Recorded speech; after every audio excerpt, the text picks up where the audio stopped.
man raises an axe. He brings it down and cuts off his own arm, not because it's insane, because he has no choice.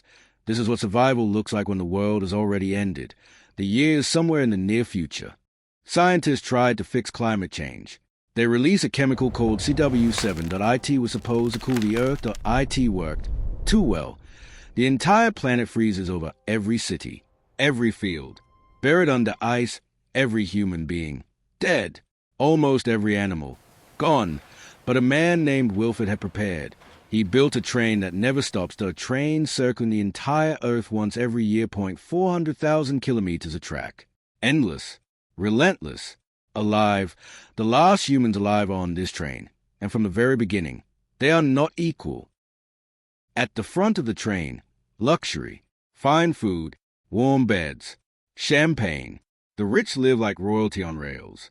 At the back of the train, darkness.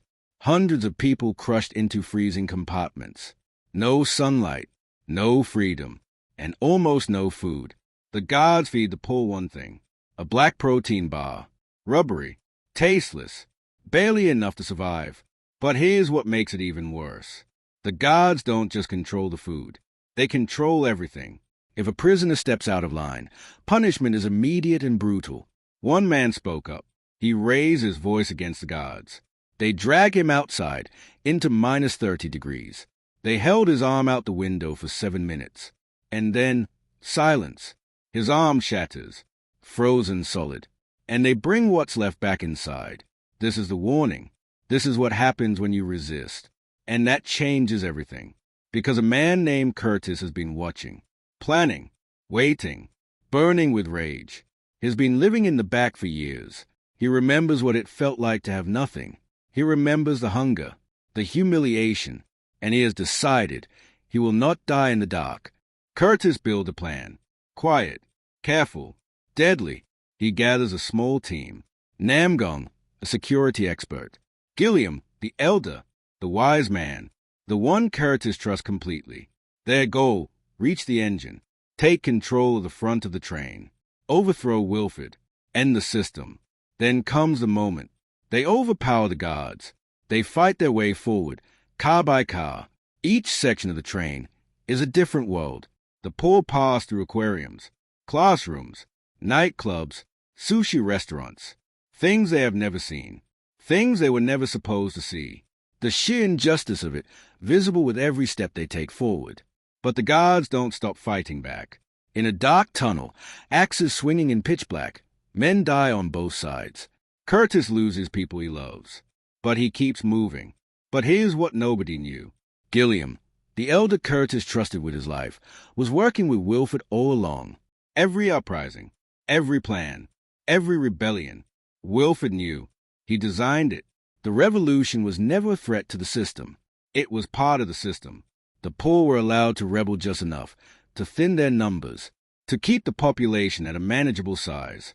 Curtis was never a revolutionary. He was a population control mechanism. The betrayal hits like ice water. Curtis finally reaches Wilfred, face to face, at the engine room, at the very front of the world. And Wilfred smiles. He offers Curtis a seat. He tells him the train needs a leader, someone the poor will follow, someone they trust. He wants Curtis to become him. And that's when everything unravels. Curtis discovers the darkest secret of all. The protein bars the poor survived on, they were made from ground insects, cockroaches.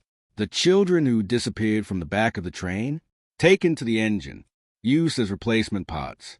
Small hands, small bodies, fitting into spaces machines could not reach. Children powering the train, children keeping the rich comfortable.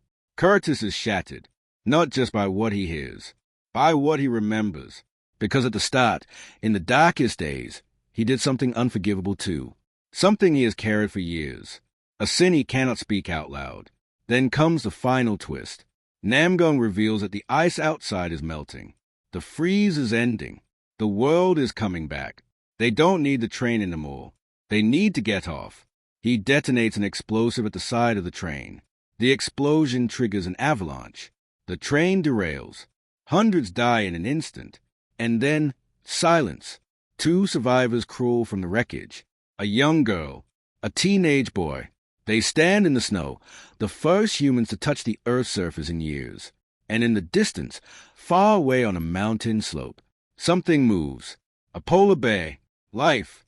Real life. Still out there. The world didn't die. It was waiting.